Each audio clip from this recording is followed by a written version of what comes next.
नमस्कार। खबरदार लेकर हाजिर हूं मैं प्रशांत कुमार। आज हम बात करेंगे उन खबरों के बारे में जो आपके लिए जानना जरूरी है, ताकि कैसे आप उन हालात से बच सकें, कैसे अपने बच्चों को महफूज रखें ताकि वो किसी गलत रास्ते पर ना चलने लगे, ताकि वो किसी गुनाह का शिकार ना हो। तो अगले आधे घंटे तक बने रहिए हमारे साथ। शुरू करते हैं खबरदार।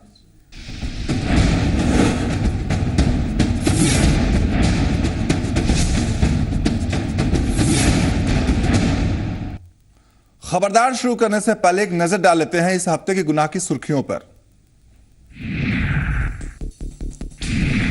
पटना को दहलाने की साजिश एक बार फिर हुई नाकाम। पटना पुलिस ने 2 प्रेशर बम किए बरामद कर भी गई है। इलाके में एक कमरे में रखे थे दोनों प्रेशर बम के अलावा कई दूसरे विस्फोटक भी बरामद किए गए हैं। पुलिस ने 2 युवकों को इस मामले में गिरफ्तार भी किया है। अपराधियों ने राजधानी पटना सिटी में दिन दहाड़े AK-47 से गोलीबारी की। कच्ची दरगाह के पास हुई गोलीबारी में बाहुबली नेता ब्रिजनाथी सिंह की मौत हो गई, जबकि इस हमले में 2 लोग घायल भी हुए हैं। घटनास्थल से पुलिस ने 27 खोखे बरामद किए हैं। आपको यह भी बता दें कि इस हत्याकांड को आपसी रंजिश और सियासत दोनों से जोड़कर देखा जा रहा है। बेगूसराय जिले में खेत से 5 जिंदा बम बरामद किए गए। खेत मालिक ने पुलिस को जानकारी दी। मुंगेर से आए बम निरोधक दस्ते ने बम को डिफ्यूज किया। आशंका जताई जा रही है कि आपराधिक गिरोह ने खेत में बम रखा था। सुपौल में एक नाबालिग छात्रा के साथ दरिंदगी की खबर सामने आई है। आरोपों के मुताबिक पीड़ित छात्रा को आरोपी युवक ने अपने ही घर में बंधक बनाकर 15 दिनों तक यौन शोषण किया। पीड़ित छात्रा की शिकायत पर महिला थाने में मामला दर्ज कर लिया गया है। पुलिस ने आरोपी को गिरफ्तार कर जेल भेज दिया। मोतिहारी आतंकियों के निशाने पर जारी किया गया अलर्ट। खुफिया विभाग की रिपोर्ट के मुताबिक रक्सौल में इंडियन ऑयल का तेल डिपो, अरेराज का प्रसिद्ध सोमेश्वर नाथ मंदिर और विश्व प्रसिद्ध केसरिया बौद्ध स्तूप आतंकियों के निशाने पर हैं। रिपोर्ट के मुताबिक आतंकियों ने इन जगहों पर विस्फोट करने की साजिश रची है। रिपोर्ट की माने तो आतंकी संगठन पैन इस्लामिक, इंडियन मुजाहिदीन और जैश ए मोहम्मद आतंकी संगठनों ने मिलकर ये साजिश रची है। कटिहार में राजधानी एक्सप्रेस से 25 किलो गांजा बरामद। राजधानी एक्सप्रेस में स्कॉट कर रही पुलिस को मिली कामयाबी। पुलिस ने गांजे के साथ असम के तस्कर सुहेल को भी गिरफ्तार किया। सुहेल ने कबूल किया कि वो कई बार गांजा की डिलीवरी करने के लिए कटिहार आ चुका है। सरगने की तलाश जारी है। ऑपरेशन मुस्कान के तहत गुमला में छुड़ाए गए 9 नाबालिग बच्चे। छुड़ाए गए बच्चों से मजदूरी कराने का आरोप। पुलिस और बाल मित्र थाना ने छुड़ाए गए बच्चों को सौंपा उनके परिजनों को। लातेहार पुलिस ने 3 अफीम तस्करों को किया गिरफ्तार। तस्करों के पास से 3 किलो अफीम भी बरामद। गुप्त सूचना मिलने के बाद पुलिस ने की कार्रवाई। लातेहार में बड़े पैमाने पर होती है अफीम की खेती। धनबाद में एक महिला की पीट कर हत्या। जिले के पुटकी थाना के चीरुडी का मामला। सारथी देवी के अपने पड़ोसी के साथ विवाद हुआ था। पड़ोसी नारायण महतो और उसके परिवार वालों ने मिलकर महिला की पिटाई कर दी, जिससे सारथी देवी की मौत हो गई। धनबाद में एक महिला ने लगाया ऑटो चालक पर छेड़छाड़ का आरोप। महिला ऑटो स्टैंड में ऑटो रिजर्व कराने आई थी। इसी दौरान ऑटो चालक ने महिला पर फप्तियां कसनी शुरू कर दी। इसके बाद महिला ने आरोपी ऑटो चालक की जमकर धुनाई कर दी। बाद में ऑटो चालक को पुलिस ने हिरासत में ले लिया। नक्सली ले रहे मासूमों का सहारा। लातेहार पुलिस और सीआरपीएफ के ज्वाइंट ऑपरेशन में नक्सलियों के चंगुल से एक बच्चा छुड़ाया गया। बच्चे के मुताबिक नक्सली उसे डरा धमकाकर अपने साथ ले गए और फिर बच्चे से पानी भरवाने लगे। कपड़ा धुलवाने और हथियार ढोने का काम भी करवाया गया। गुमला में नाबालिग लड़की ने की शिकायत, रोकी गई शादी। जिले के घाघरा के हापामुनी की रहने वाली एक नाबालिग लड़की की शादी तय कर दी गई थी, लेकिन लड़की ने CWC के सचिव के पास अपने माता पिता के खिलाफ जबरन बाल विवाह करवाने की शिकायत दर्ज करा दी। शिकायत मिलने के बाद लड़की की शादी रुकवा दी गई।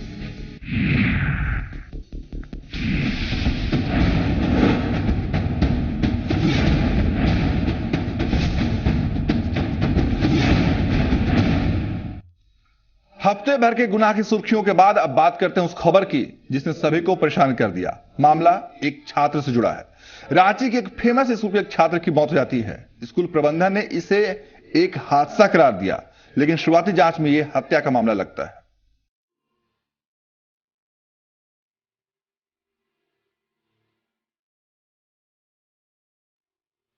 रांची का सफायर इंटरनेशनल स्कूल, यही वो स्कूल है जहां एक मां के लाडले ने अपना दम तोड़ दिया।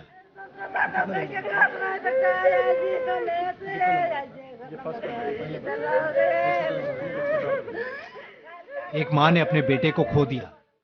अब सिर्फ अपने बेटे की यादें ही बाकी हैं। लेकिन एक पिता अपने बेटे की मौत की वजह जानना चाहता है। वो चाहता है कि उसके बेटे विनय की मौत की वजह सामने आए। आखिर किन परिस्थितियों में और किन हालात में उसके बेटे ने दम तोड़ा। हम यही चाहते हैं स्कूल में जो चीज मेरे साथ में हुआ है, मेरे बच्चे के साथ में हुआ है, वो चीज सामने आना चाहिए। सामने आना चाहिए कौन ऐसा किया है। क्या लगता है क्या हुआ होगा आपके बच्चे के साथ? मेरा बच्चा को मारा गया है। क्यों मारा गया है ये जानना चाहते हैं हम। छोटा बच्चा का मेरा बच्चा क्या किया होगा, क्या दुश्मनी रहा होगा। हमारा तो कोई दुश्मनी है नहीं। विनय के पिता मन बहाल महतो को स्कूल की तरफ से अहले सुबह फोन किया जाता है। फोन पर मन बहाल महतो को कहा जाता है कि उनके बेटे की तबीयत खराब है, उसे बुखार है और वो गिर भी गया है। मन बहाल महतो को अस्पताल पहुंचने के लिए कहा जाता है, लेकिन फिर दोबारा कॉल आता है और कहा जाता है कि बेटा अब नहीं रहा। 3:11 में फोन आई। वो बोले कि सर थोड़ा बुखार था आपका बेटा का, अभी कल एनुअल फंक्शन का कुछ प्रोग्राम तैयारी चल रही है और चोट लग गया है। बुखार था, आज चोट लग गया है। अगर आप यदि रांची में हैं तो जाकर के रिम्स में भेंट कर लीजिए। कुछ देर के बाद में 3:34 के आसपास, उतना तो लगभग वही, फिर फोन आती है, कहता है कि सर आपका बच्चा नहीं है। जब हमने 2-4 आदमी इकट्ठा गाड़ी, भोर का समय थी, कौन हमारा पास है, हम जब आकर के देखे रिम्स में तो मेरा बच्चा मारा पड़ा है। इस मौत पर सवाल उठने लगे। विनय की मौत को महज हादसा मानने से परिजनों ने इनकार कर दिया और अपने बेटे की मौत को हत्या करार दे दिया। मेरा बच्चा को मार दिया गया है सफारी इंटरनेशनल स्कूल में रात में। हमको 3:11 में खबर आई है। खाने के बाद में ये लोग अपना सोया होगा, उसी बीच में इन लोगों के बीच में मारा गया है मेरा बेटा को।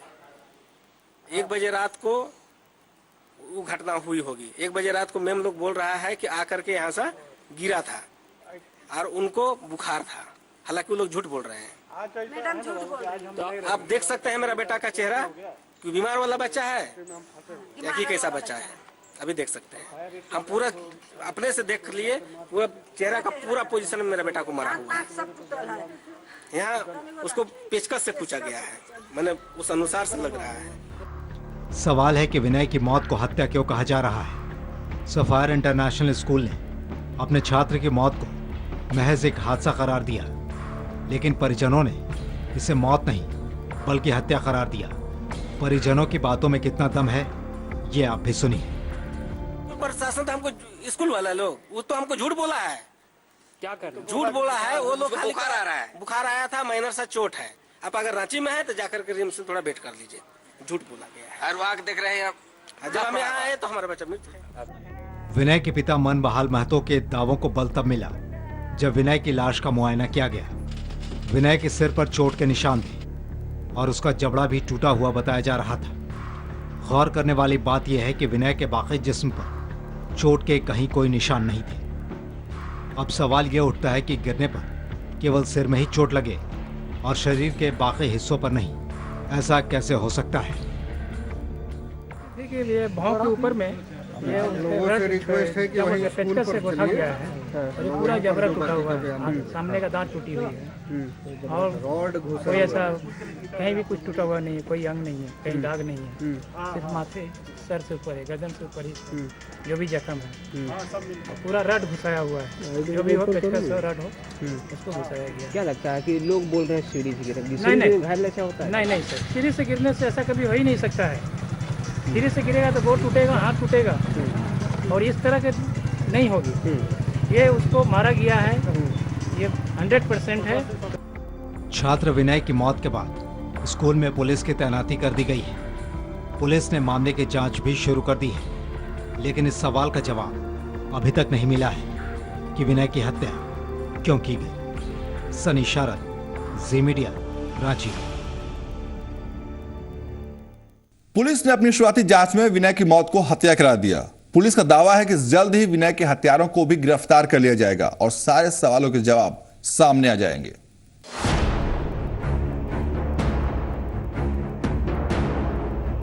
छात्र विनय की मौत के बाद स्कूल में फोर्स तैनात कर दिया जाता है। पुलिस मामले की जांच में जुट जाती है। सबसे खास बात यह है कि पुलिस ने स्कूल के दावे को सिरे से खारिज कर दिया। पुलिस ने शुरुआती जांच में इस मौत को हादसा मानने से इनकार कर दिया। पुलिस का कहना है कि छात्र विनय की हत्या की गई और मामले की जांच की जा रही है। अभी एफएसएल की टीम और हमारी फॉरेंसिक टीम और जो स्पेशलिस्ट टीम है ये लोग अपना काम कर रहे हैं वहाँ पर। तो एक बार वो लोग अपना काम कर ले, सारा जो एविडेंस है उसको कलेक्ट कर ले तो ही कहना ठीक रहेगा। पर प्राइमा फेसिया ये मर्डर का मामला है, मर्डर का मामला लग रहा है। इसमें जो लोग कुछ लोग संदिग्ध हैं वो हमारी हिरासत में, उससे हम लोग पूछताछ करेंगे और ये चीज़ जल्दी क्लियर हो जाना चाहिए। विनय की हत्या की जांच के लिए स्कूल में एफएसएल की टीम भी पहुंचती है। एफएसएल की टीम घटनास्थल से सबूतों को इकट्ठा कर उनकी पड़ताल कर रही है। जल्द ही सभी बातों का खुलासा कर दिए जाने की उम्मीद है। इस बीच एक और बात सामने आ रही है। कहा जा रहा है कि मृत छात्र के साथ अप्राकृतिक यौनाचार का मामला भी हो सकता है। ये अप्राकृतिक यौनाचार का भी मामला हो सकता, अभी हम लोग हो सकता है, पर हम लोग सारे एंगल पर देख रहे हैं और ये सेंसिटिव मुद्दा है, इसमें बच्चा इन्वॉल्व है, तो हम लोग इन सब चीज़ों को देख ले एक बार तभी करना, कमेंट करना ठीक है। तो फिर भी सर कब तक आपको लगता है कि सर पूरा मामला सामने आ जाएगा, जैसा कि आप बता रहे हैं कि हो गया हुआ है, चीज़ें ऑलमोस्ट क्लियर हैं। जो अभी टीम काम कर रही है वो अपना टीम पूरा काम कर ले, वो अपना एक बार सारा जो एविडेंस का कलेक्शन करना है वहाँ कर ले, तो उस पर फिर कमेंट करना ठीक है। अगर पुलिस की इन बातों में जरा भी सच्चाई है तो ये बहुत ही गंभीर होगा। माँ बाप अपने बच्चों को पढ़ने के लिए स्कूल भेजते हैं और स्कूल में उनके बच्चों के साथ अगर ऐसी हरकत होती है तो फिर ऐसे स्कूल का ना होना ही बेहतर है। सनी शारद, जी मीडिया, रांची। एक परिवार 2.5 साल से भटक रहा है। उसे अपने बेटे की तलाश है, लेकिन उस बाप की फरियाद सुनने वाला कोई नहीं। पुलिस के पास भी गया, लेकिन आईओ यानी कि जांच अधिकारी का तबादला होने से मामला रुका पड़ा था।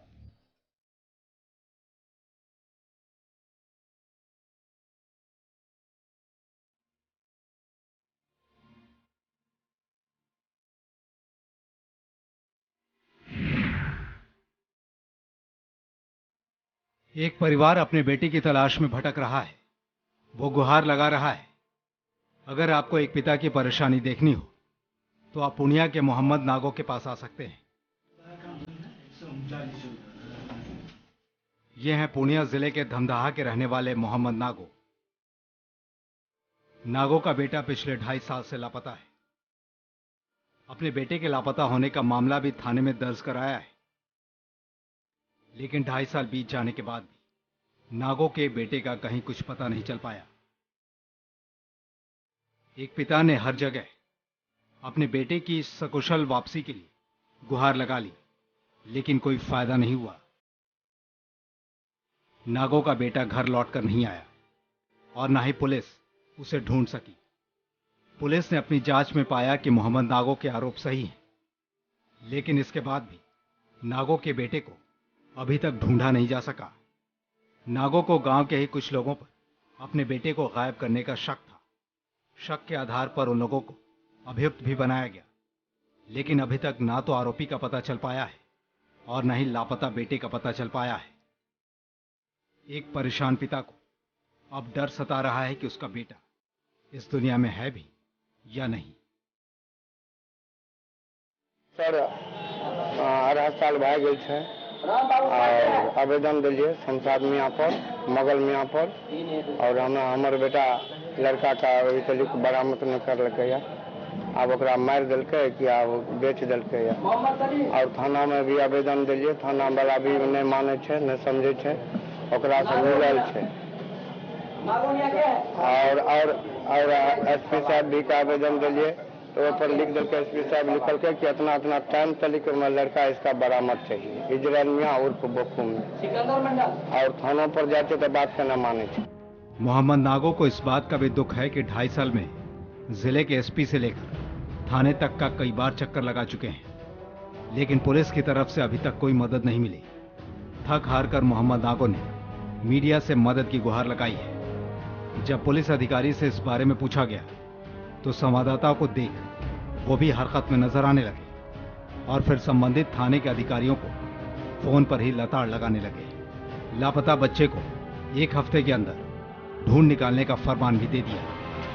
संज्ञान में आ गई है बात और उस पर कार्रवाई का आश्वासन दिया गया है और सुपरविजन भी निकल गया है, रिपोर्ट 2 भी निकल गया है और केस सत्य है और टीम का गठन करके और हम 1 सप्ताह के अंतर्गत बच्चा की रिकवरी करो। आयु से हमारी बात थी, आयु बदल गया था जिसके चलते भी उसमें कार्रवाई में विलम्ब हो रही थी। ये बड़ा हैरान करने वाला बयान है।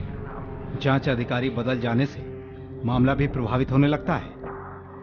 एक पिता अपने बेटे के लिए परेशान रहता है, लेकिन जांच अधिकारी यानी कि आईओ बदल जाने से कार्रवाई रुक जाती है। बहरहाल अब देखना है कि डीएसपी साहब के आश्वासन के बाद क्या होता है। क्या नागो का लापता बेटा घर वापस आ पाता है या फिर एक पिता अपनी बेटी की तस्वीर लिए यूं ही चक्कर लगाता रह जाएगा। मनोज कुमार, जी मीडिया, पूर्णिया। कच्ची उम्र के फैसले कई बार सही नहीं होते, कदम बहक जाते हैं और फिर सही और गलत का पता ही नहीं चलता। पटना में भी कुछ ऐसा ही हुआ। जिन 4 गुनहगारों को पुलिस ने गिरफ्तार किया वो अपनी गर्लफ्रेंड की फरमाइशों को पूरा करने के लिए गुनाह के रास्ते पर निकल पड़ते हैं।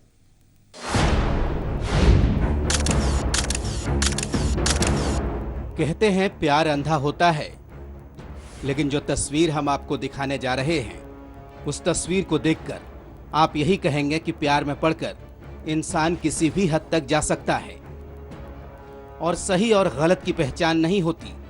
पुलिस की कैद में दिख रहे चारों आरोपियों की उम्र अभी इतनी नहीं थी कि ये अपराध की दुनिया में कदम रखते।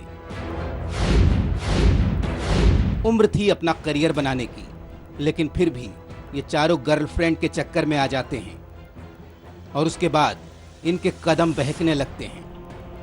हाथों में हथकड़ी और कमर में रस्सी, ये चारों युवक लवर्स लुटेरा गिरोह के सदस्य हैं।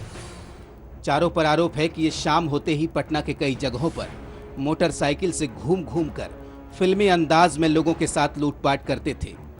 जब इन चारों को पटना पुलिस ने अपने कब्जे में लिया तब इनके पास से चोरी के दर्जनों मोबाइल फोन बरामद किए गए। इस गिरोह ने कई लोगों के साथ लूटपाट की थी। शाम होने के बाद ये लोग एक्टिव हो जाते थे और जो राहगीर हैं उनको लूटते थे और लूट में मोटरसाइकिल का ही प्रयोग करते थे।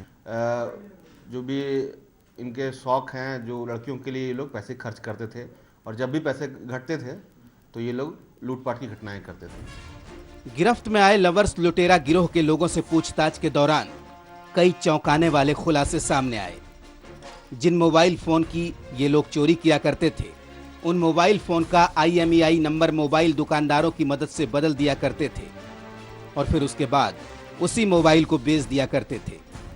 मोबाइल बेचने के बदले में जो पैसे मिलते थे उस पैसे से ये लोग अपनी गर्लफ्रेंड को महंगे गिफ्ट दिया करते थे। इस ग्रुप के द्वारा जब पूछताछ किया गया तो बताया गया कि इन लोगों के द्वारा मोबाइल के सॉफ्टवेयर को चेंज कर दिया जाता था और कई मामलों में मोबाइल का जो IMEI नंबर होता है उसको भी ये लोग चेंज करके उसके बाद उसको मार्केट में बेचा करते थे। पूछताछ के बाद कुछ दुकानदारों के नाम सामने आए हैं। पुलिस अब उन दुकानदारों पर नकेल कसने की तैयारी में है। उन लोगों की गिरफ्तारी के लिए जगह जगह छापेमारी हो रही है। उम्मीद है कि चोरी का मोबाइल खरीदने और IMEI नंबर बदलने वाले दुकानदार भी जल्द ही सलाखों के पीछे होंगे। अमित कुमार, जी मीडिया, पटना। जाहिर है शौक ने कदम गुनाह की तरफ बढ़ा दिए। माँ बाप अपने बच्चों पर नजर रखें, कहीं आपके बच्चों के खर्च बेवजह ज्यादा तो नहीं बढ़ गए। अगर बढ़े हैं तो फिर उनकी गतिविधियों पर नजर रखें। अपने बच्चों के साथ दोस्ताना व्यवहार रखें। बच्चों के साथ ज्यादा से ज्यादा वक्त बिताएं। सीतामढ़ी में 10वीं के एक छात्र ने पहले एक लड़की से प्रेम किया। दोनों एक ही स्कूल में पढ़ते थे और फिर इश्क में नाकाम रहने पर जो कदम उठाया वो चौंका देने वाला था। सीतामढ़ी से एक ऐसी खबर सामने आई जिसने सभी को हैरान कर दिया। शहर के एक स्कूल में पढ़ने वाला छात्र प्यार के चक्कर में पड़ जाता है लेकिन उसकी ये मोहब्बत परवान नहीं चढ़ पाती। मिल रही जानकारी के मुताबिक आरोपी छात्र लड़की से एक तरफा प्यार करता था, यानी कि लड़की आरोपी लड़के के साथ प्यार नहीं करती थी। लड़के ने जब लड़की के सामने अपने प्यार का इजहार किया तो लड़की ने इनकार कर दिया। यही बात आरोपी छात्र को नागवार गुजरी और फिर इसके बाद आरोपी छात्र ने जो कदम उठाया उसने सभी को हैरान कर दिया। मिल रही जानकारी के मुताबिक आरोपी छात्र ने लड़की के पिता को कुख्यात अपराधी के नाम से धमकी भरा पत्र भेजा और उससे 10 लाख रुपए रंगदारी की मांग की।